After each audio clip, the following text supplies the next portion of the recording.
Easy Peeper Deeps, and welcome to another edition of the Feeling Fine podcast.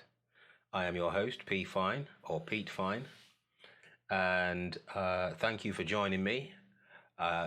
Big thanks to everybody that's been listening to my previous podcasts, the previous shows that I've done, which are available on all the usual places. If you know anybody that's interested or hasn't found them yet, Apple, Amazon, Podbean, Google, and so on. It's all available. You can usually find my links shared on Instagram and Facebook as well.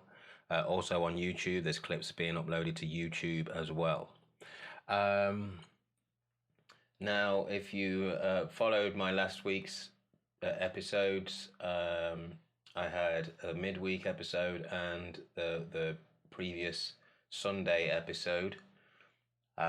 So, some of what I might talk about this evening, I'll probably be drawing on the things that I've discussed in the previous podcasts, basically. And this particular episode I've called "Why Do We Suffer?" Why do we suffer? It's pretty clear. It's pretty clear to see that as a species on this planet, human beings suffer. And, in all fairness, I would say that we suffer more than any other animal.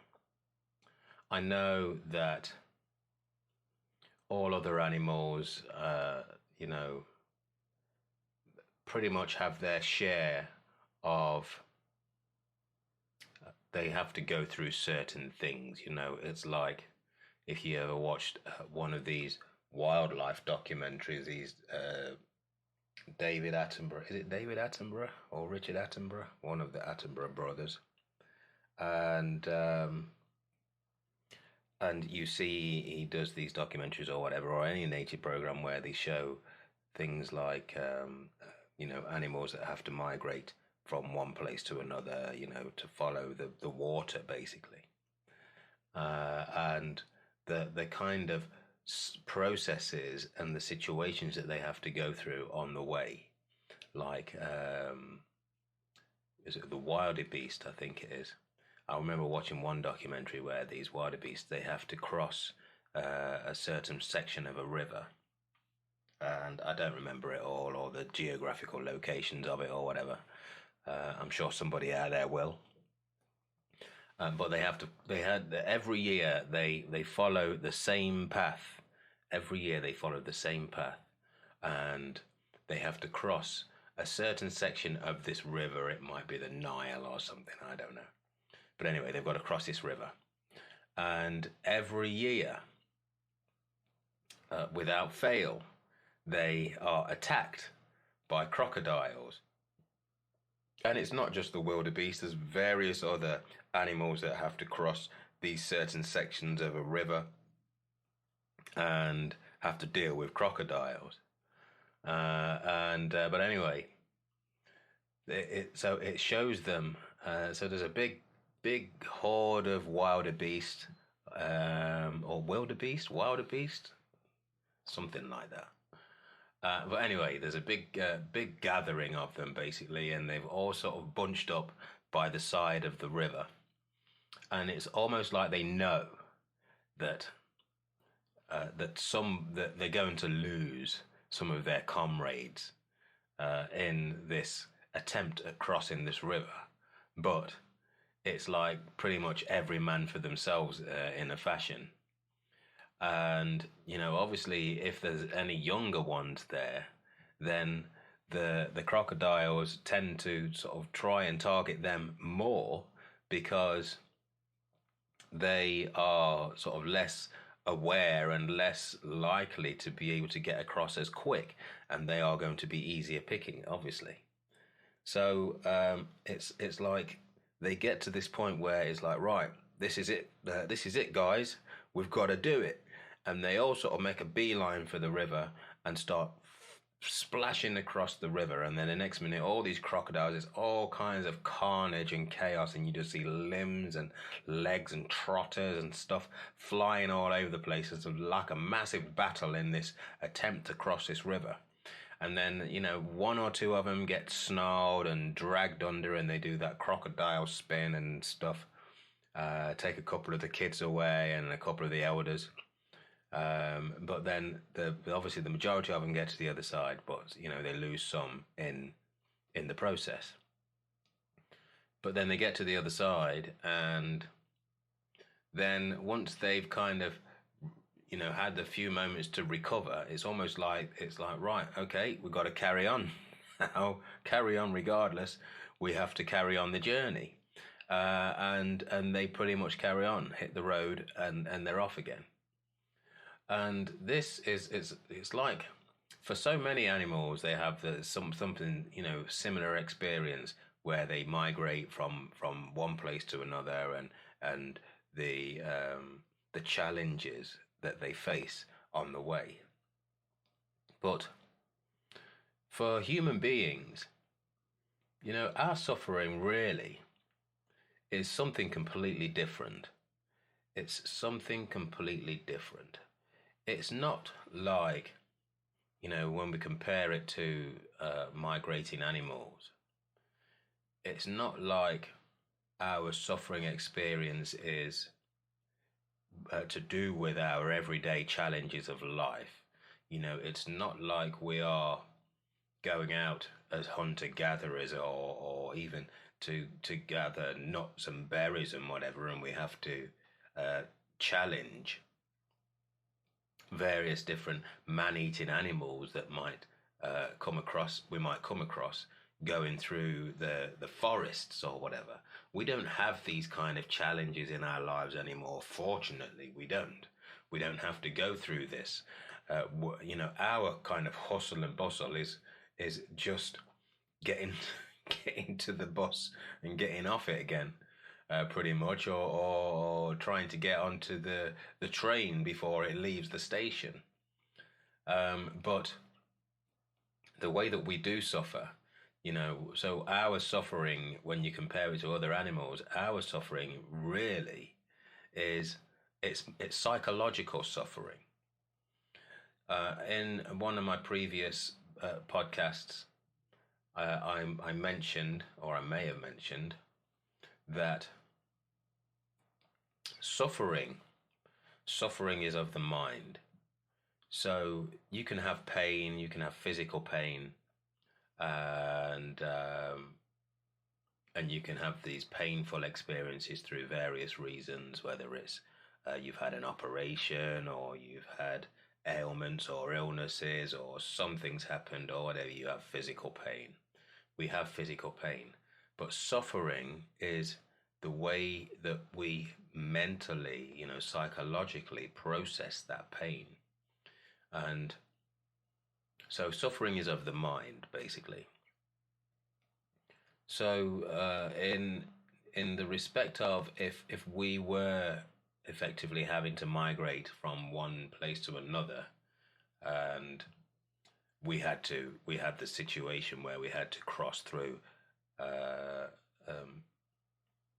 troublesome waters, or some kind of tormented region where we might lose lives and lose our loved ones in the process or whatever, then that would be the experience that we've got to go through. But the suffering would be how we would mentally process that situation. And generally speaking, we'd process it fearfully, which all suffering, the root of suffering is fear. And so we basically suffer what's going on in our minds. This is the root of our suffering. So you can have physical pain, you can have ailments of all kinds, and not suffer them at all. And many people don't suffer when they have physical ailments. Many people don't. But some people suffer immensely. Some people suffer greatly. Some people whine and moan and really can't basically shut up about their ailments. And it's not a criticism. This isn't a criticism at all. The fact of the matter is, the way that some people process their situation is completely different to the way that others do, basically, and this is the suffering. The experiences that we have in life and the things that we go through, ultimately, they might be painful experiences, they might be difficult experiences, but the way we process these experiences, the way we that we process them in our minds, this is what leads to the suffering. Again, some people can have experiences in life, and whether it's from losing loved ones, losing relatives, whether it's from experiences such as having your house burgled or broken into, having property stolen, and all kinds of things like this, anything you could possibly imagine. Some people just have the ability to bounce right back from anything, whereas other people seem to prone to kind of carry these experiences and basically suffer as a result. So our experiences, the kind of experiences that we would rather not have, end up being baggage. They end up being like emotional baggage that we carry through our day-to-day lives, and that basically weigh us down on a daily basis. And so the root of all of this suffering is purely the way that we process these experiences, the way that we think about these experiences, or more directly, the way that we allow our minds to dwell on these experiences without seeking out any clarity and without trying to effectively put down the baggage and stop carrying it around with us. So some people carry baggage forever, whereas other people just learn to put it down at the first available opportunity. And this is something that, I do consider as, as I've said before, the things that I speak about, these are all things that I see that we should all, at least to some extent, question, observe, and learn to understand. Because, humanity as a whole, for so many people to be burdened with so many things, with so many mental issues, and it's a sad thing to see, and it's a shame to see it. It is a shame, and it's very saddening to see that some people, they just can't bear the weight of the mental burden that they carry. That in so many cases it becomes fatal.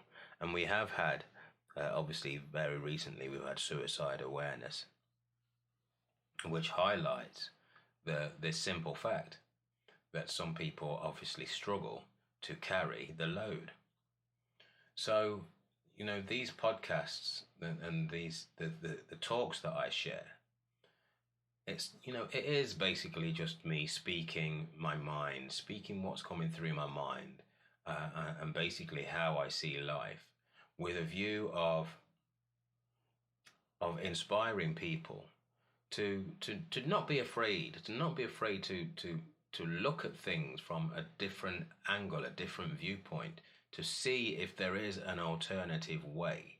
And, I will never approach this situation as if to say it's easy. It's easy to just change the way you look at things. It's easy to just drop all of this, and it's easy to just think a different way and so on, because I know it's not. But at the same time, I know it's possible.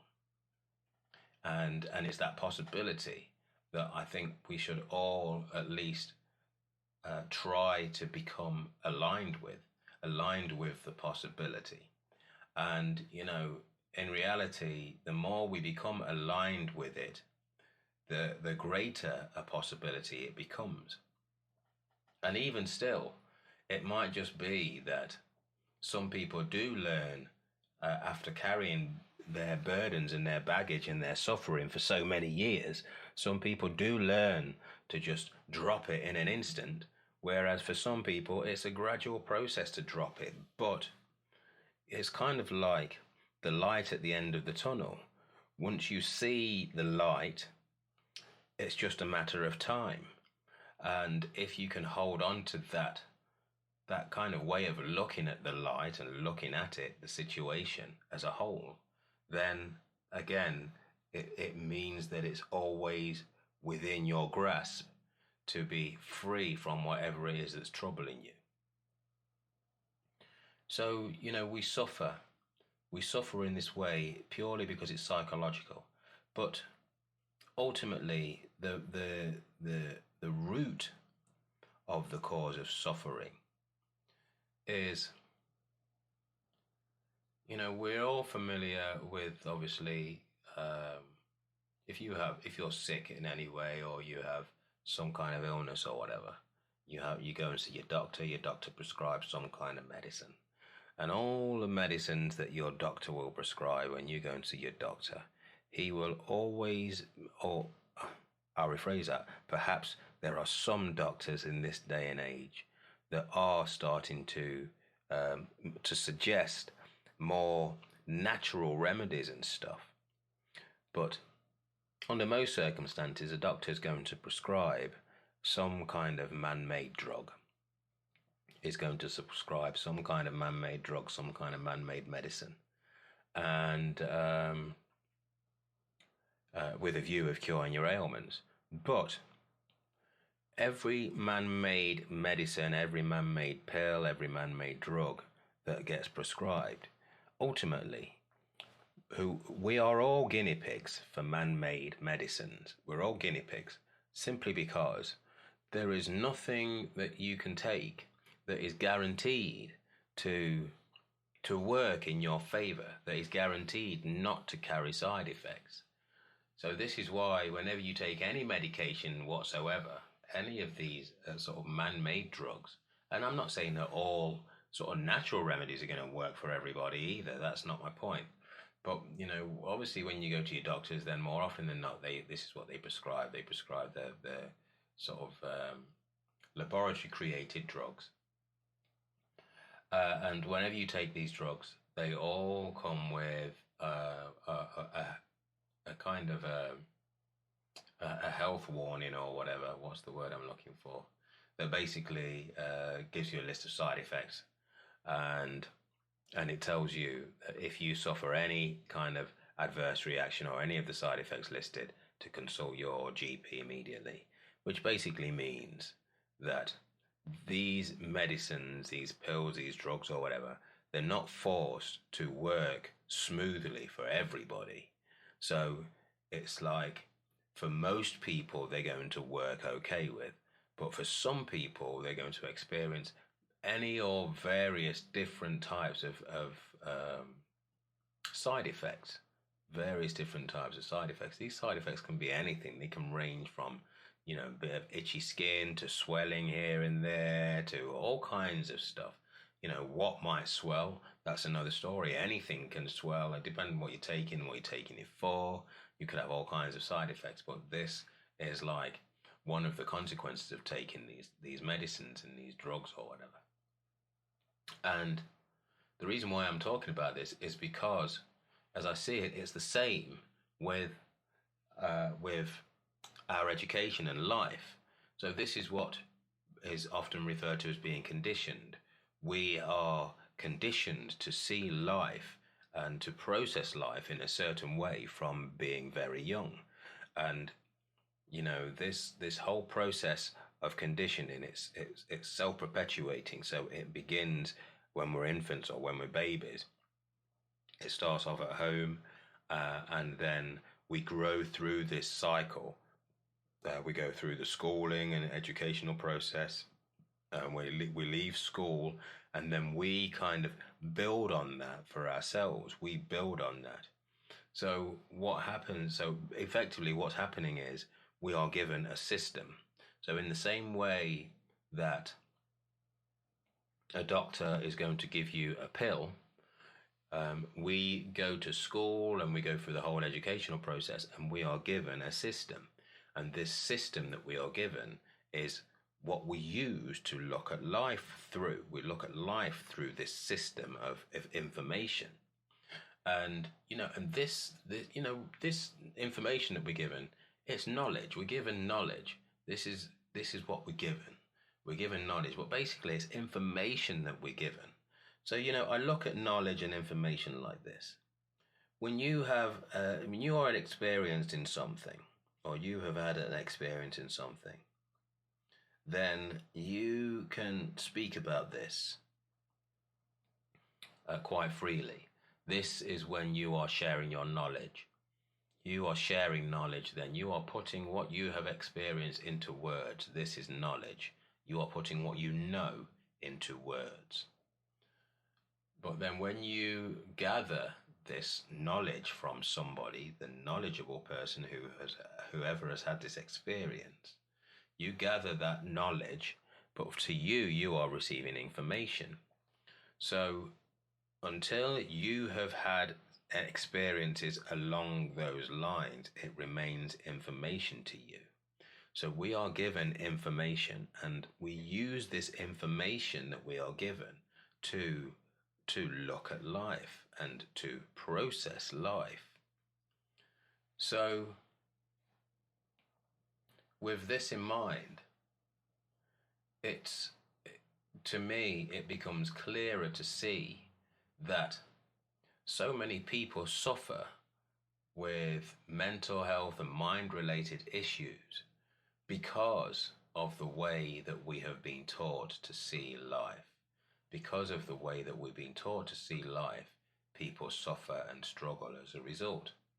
So we go to school and we go through the whole schooling process, and the way that we are taught to see things, it might be like, you might be the sort of child or person, a young person, that's very artistic, and as a result, you might often be staring into space. You might often be daydreaming and so on. And it's basically more often than not because what you are being forced to learn and what you are being taught, it's not really what you're interested in. It's not where your attention really is. So as a result, you often drift off into flights of fantasy and imagination. You might even be a sketcher. You might be constantly sketching in a notebook or something. And then along comes your teacher and chastises you for not paying attention and for sketching in your book when you should be listening and all of this kind of rubbish. And, basically you are being forced to conform to a certain way when in truth, this isn't your way. This isn't the way that you are. But you are being forced to be this way. And and it's not just, using the artist as an example. It could be anything. It could be music. It could be writing. You could be a writer. You could be a musician. You could be a sports person or whatever. If your thing is sports, but academically you're not too great. You're not too great. But then you have to study all the academic side of things in order to progress in sport. And this is the way that we go through our education, is you have to earn the ability to do the things that you are truly, naturally good at. If you are naturally good at something, before you can progress along that path, you have to satisfy certain criteria, which, number one, you might not have any interest in anyway, and number two, you might not even be very good at. You might not be getting any good at. I think it was Einstein there's a quote that's accredited to Einstein where he says something along the lines of, we are all geniuses, but if you judge a fish by its ability to climb a tree, then the fish is always going to think of itself as stupid. And that pretty much sums up our educational process. This is what we all go through. We are forced to do things and go through and learn things that often are not, where our minds are at. We struggle. If you are not, if mathematics isn't your thing at all, but you have to go through maths lessons and so on a daily basis or every other day or however often you have to have these lessons. Maths isn't your strongest subject, but you've got to go through it anyway. And every lesson you go through that, every time you go through that lesson, you're struggling and you're struggling and you're struggling. And each time you struggle and each time you are being told you've got it wrong, you've done it wrong, and then sometimes you might have one of those teachers that's just constantly making you feel stupid, constantly telling you you are stupid, and all of this kind of stuff, then all of this basically, it has an effect on you, or it can have an effect on you. And ultimately this ends up being what you carry around with you as well.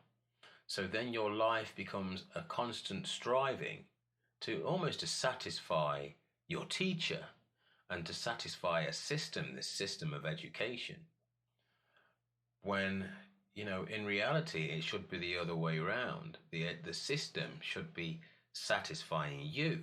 It should be pulling out the best of you rather than trying to make you do better for the system. But then the consequence of this is, we get to our school leaving age and stuff.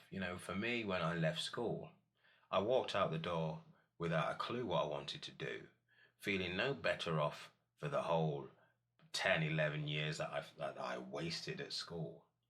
And just feeling like I was like in the middle of nowhere. I didn't feel like I'd just been set up for the rest of my life, put it that way. And I know that most people probably feel the same. It might be a bit different now. But that was what it was like for me. I didn't come out of school feeling like I was ready. I didn't come out of school feeling like I'd just been through a process that had really set me up for life. And, I know that I'm pretty sure everybody can say the same, that, we are not taught in a way that sets us up for life.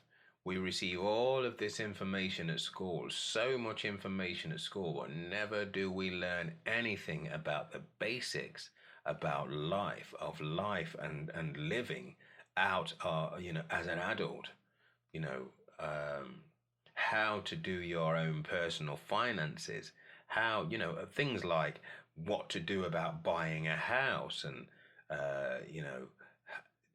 a mortgage and all of this kind of stuff. It really actually beggars belief that we're not taught any of this kind of stuff at school. We're not given any of this information at school. It makes no sense at all. But I think it's safe to assume that we're not given this information because the whole process is to make life difficult for you. How can we go through a whole process like this and not gather anything in the whole time that actually does benefit us on a personal level? It makes no sense at all. So in this process, these are all of the things that, we get stressed out about. People get stressed out about these things. These things weigh people down because we have a head full of information, none of which is actually any good for us on a personal level when you want to start being independent. So now you have to learn all of this all by yourself to some extent. You have to study about life yourself. And, and it can be overwhelming. It can be overwhelming for some people, like I said before. It's not just these man-made drugs that can have potential side effects. It's the whole process and the system that we come through that can have potential side effects on some people more than others. And again, this is what we see in life. We see this in life. People end up being homeless. People end up suicidal and taking their own lives. People become dependent on alcohol and drugs. And, we see the whole spectrum of situations that people go through because life, or as we are taught to view it, isn't a one size fits all. The process and education that we go through in life carries potential side effects for so many people. And even if you don't fall by the wayside in this way, you don't become dependent on drugs and alcohol or whatever, you still end up with a life that you make do with. You make do with the ailments and issues and the head full of nonsense and negativity and so on. We make do with it because it's pretty much seen as the norm. But this normal is basically like internalized suffering. So people suffer in this way, but we don't often speak about it. We don't often really see it as suffering. It's just the norm. Because everybody's going through it, it's normal. But then if everybody around you was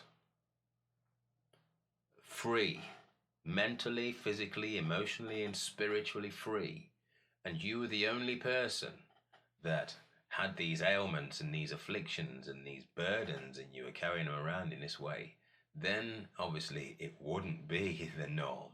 It would be the abnormal. It would be the thing that you were desperate to get rid of.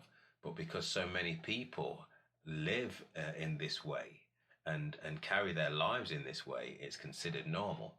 And, so normal, in fact, that it makes up so much of our conversation when we communicate with each other. We speak about our ailments and we speak about our issues.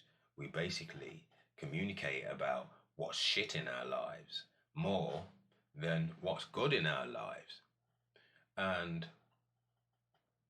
for so many of us, we only have the good that exists in our lives is only at weekends and for like 2-3 weeks a year and on bank holidays.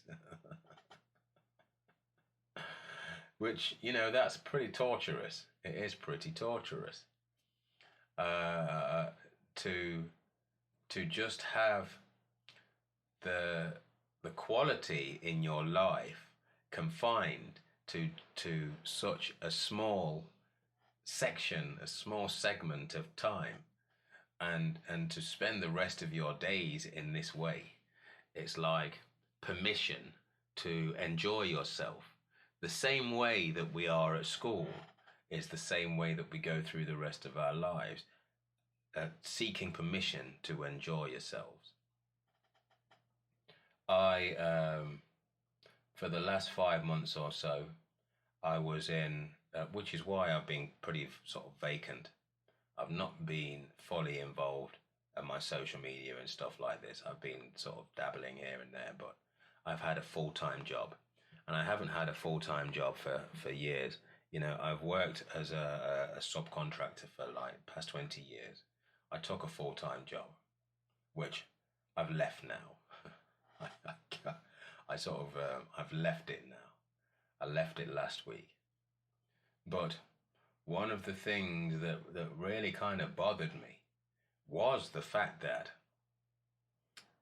I had to book time off. Now, there's pros and cons to being a subcontractor or being self-employed. Obviously, you are everything is dependent on you and so on, and you don't get paid holidays and blah blah blah blah blah. Most people know it already, but at least you have the option. At least you can decide when things happen. And I at one point in the nearly 6 months that I was in this employed job, I wanted a day off. And I've never been the sort of person that needs a holiday. I've never needed a holiday. I can honestly say in my whole life, I have never once said or thought, I need a holiday. You know, but, you know, I know a lot of people do. A lot of people do feel like this, and a lot of people feel this way, and so on. But I've never had that experience. I've never felt that way. But anyway, here I am, or here I was, working now. I haven't had a job or worked as an employee like this for over 20 years. But here I was, and I wanted a day off. And I had to book a day off. And the whole process, the whole experience, I couldn't get my head around it. For one day, I wanted one day off, and I had to fill out a form, a request form, and blah, blah, blah. And just for the one day, I had to wait over a week for somebody. Well, in fact, it got to the point after a week, I chased it up, and I'm like, look, what's going on, man? Have I got the day off or not? And then the following day, somebody got back to me saying, yeah, your day off's been granted. But it just made me realize how bizarre this was to me, how alien it was, that I had to ask for permission to do something for myself. That it was like the sudden realization that it's like somebody owned me. But yeah, I've never had this feeling. There's this need to have a holiday. It's something that I've never experienced, never had. Now, I'm not saying I've never had holidays. I've had plenty of holidays and stuff, but I've never had holidays because I needed them. But again, it's another sign of how we suffer. We suffer and struggle in life to the point where we need something like a holiday. You know, we need a break. We need so many things. But the reality is, what we think we need isn't actually what we need. The only thing that we truly need is just to change our perspective and the way that we are processing life. And, you know, ultimately, this is the only thing that we truly need to do to relieve ourselves from suffering in so many different situations. We just need to change the way we look at life.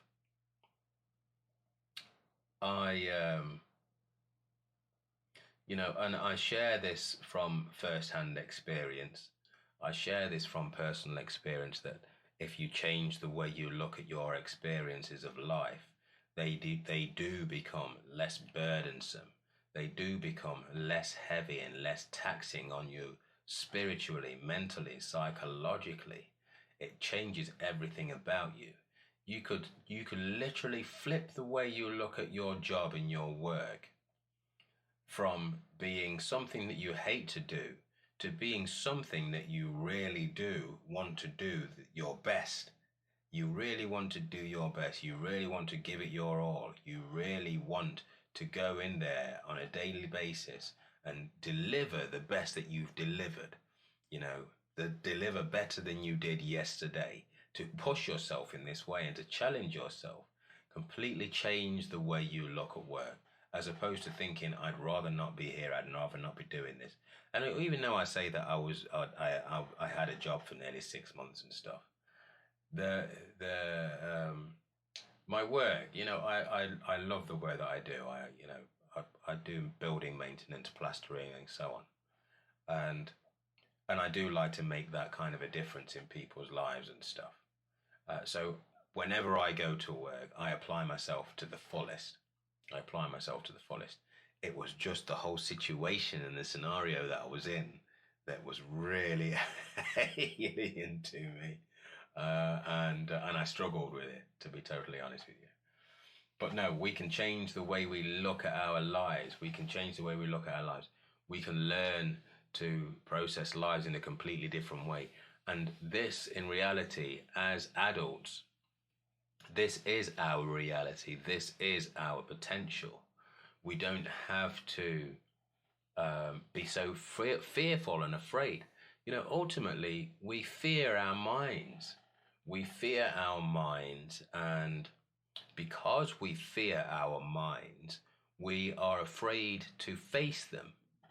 So it's like if you have a dream or a nightmare, even you wake up in the middle of the night sweating or whatever, and as a result, you don't want to go back to sleep. But the reality is, all you are resisting is facing your mind. Or that's all we are resisting.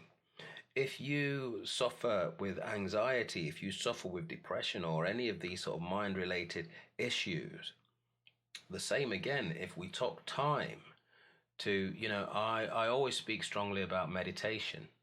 Meditation is something which I know is very difficult to get into, but if you can summon up enough patience to work yourself into meditation and becoming meditative, to sit for, you only need to start off very small, a couple of minutes, just sit in silence, just sit there and listen, pay attention to your mind. What's your mind doing?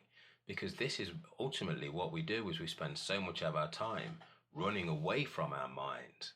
And again, this is another element of our suffering.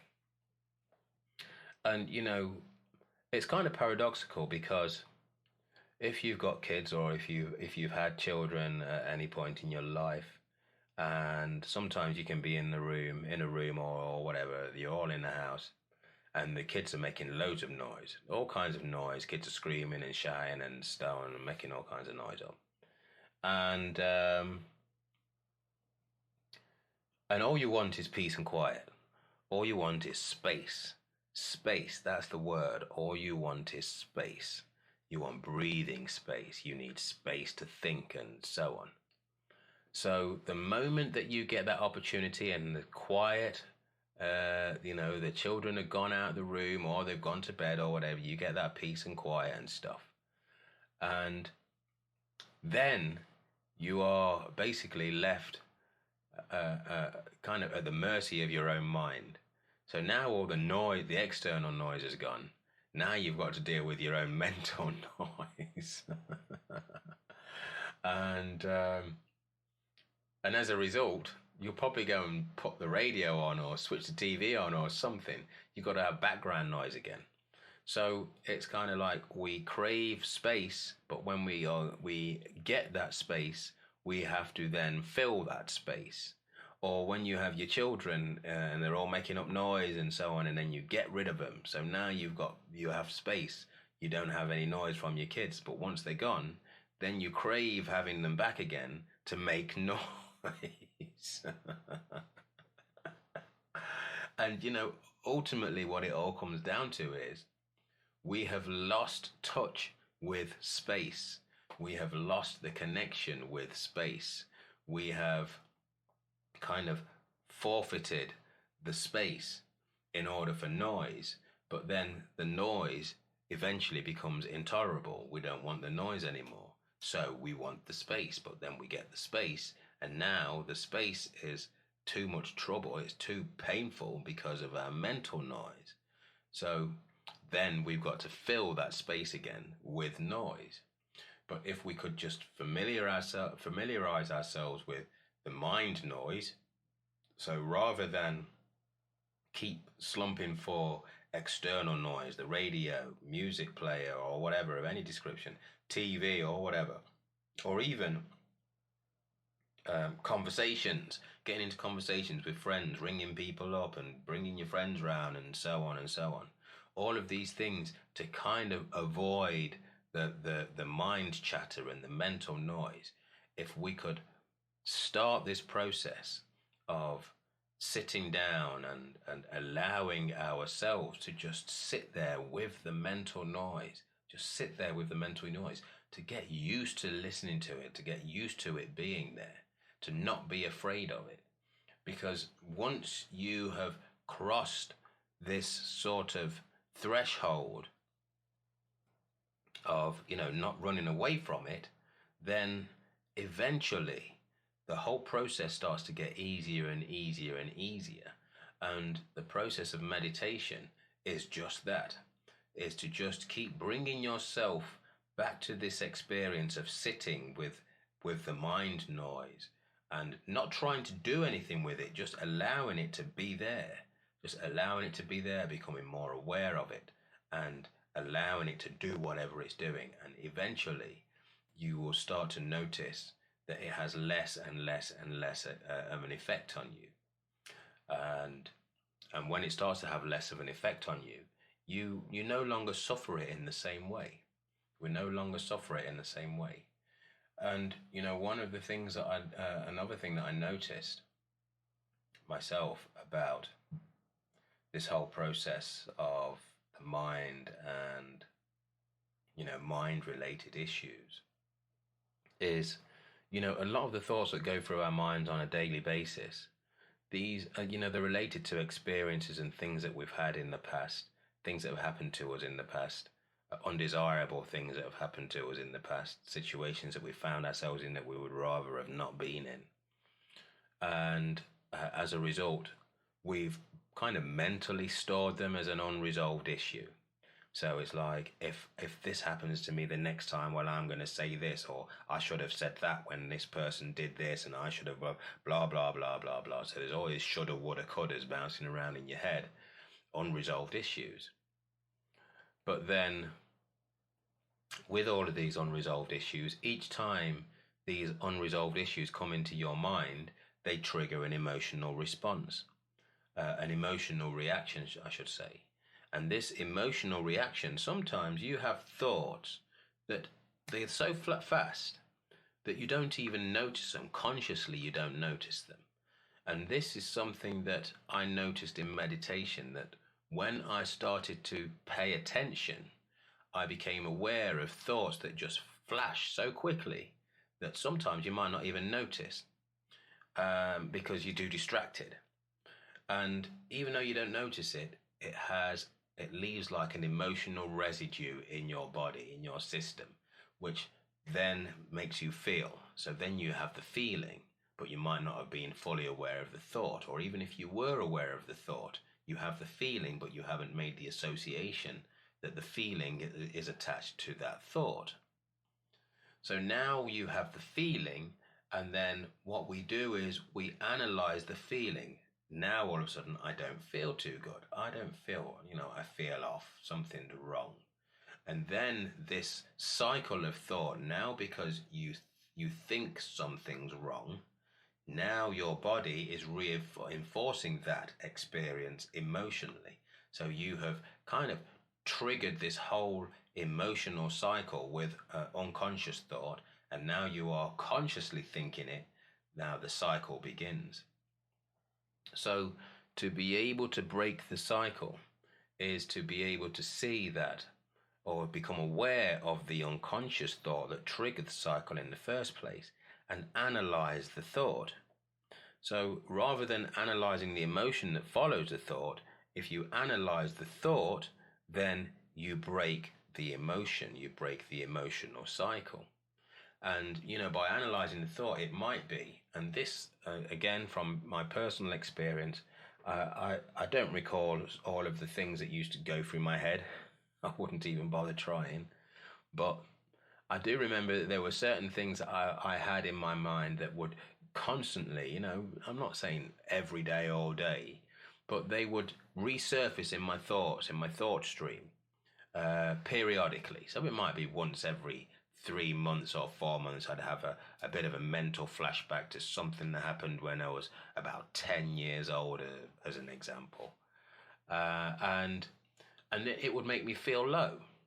This thought might make me feel low. So once I became aware of this cycle, and again, this was through meditation, I was able to break the cycle with forgiveness, with acceptance and forgiveness. So if this situation was with somebody made me feel a certain way when I was 10 years old, then I was able to say to myself, right, well, I forgive this person for making me feel this way, And I forgive myself for feeling this way and for allowing myself to be sort of held by these emotions. And this was my way of letting go of that past experience through forgiveness. You see, if you are unable to forgive somebody for something, then all you are doing is you are holding on to an experience.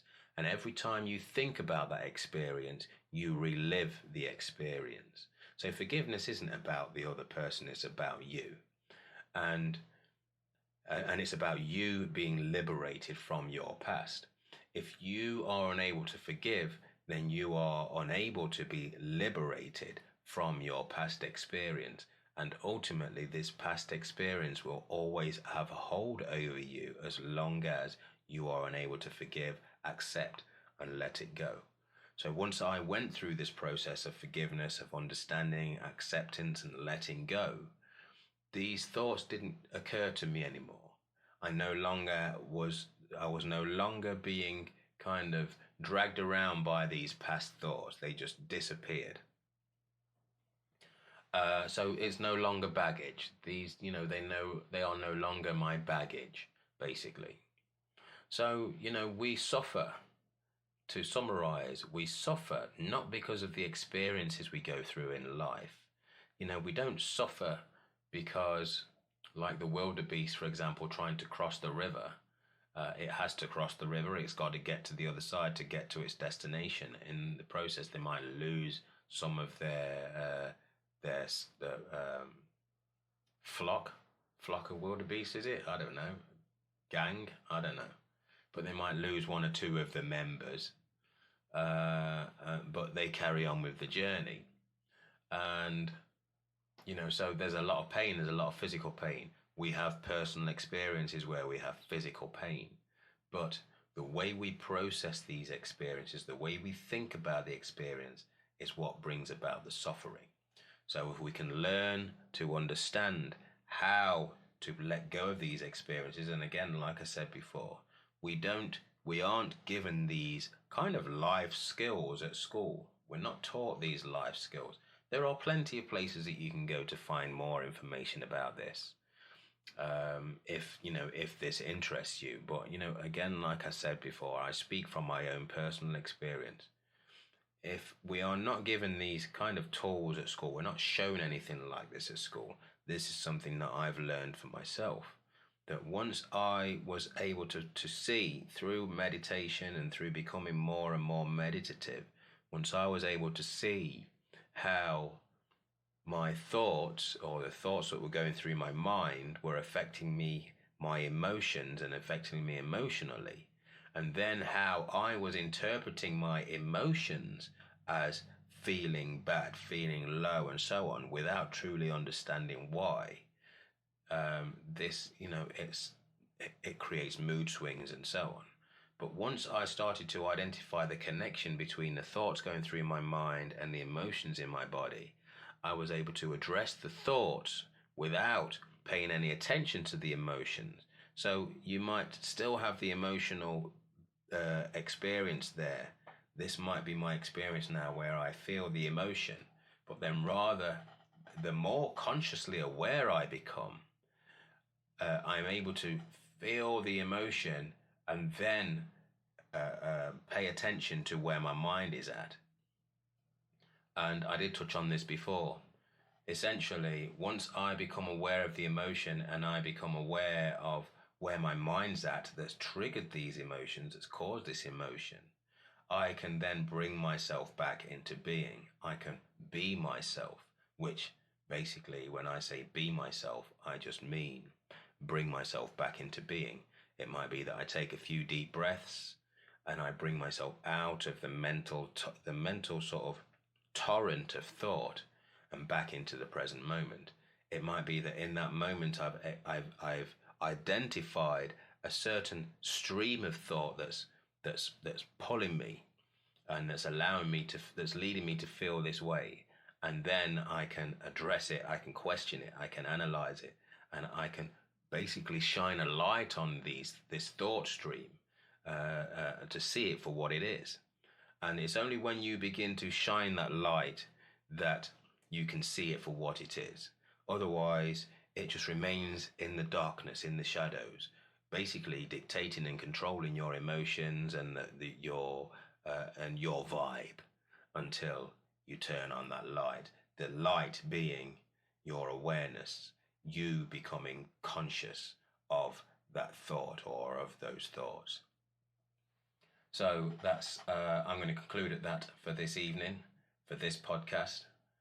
Again, thank you for listening. Don't forget to hit the subscribe button, and I will catch up with you on the next episode, which will be the Fine on Friday. Don't forget to tune in on Friday, and I will speak to you then. Peace.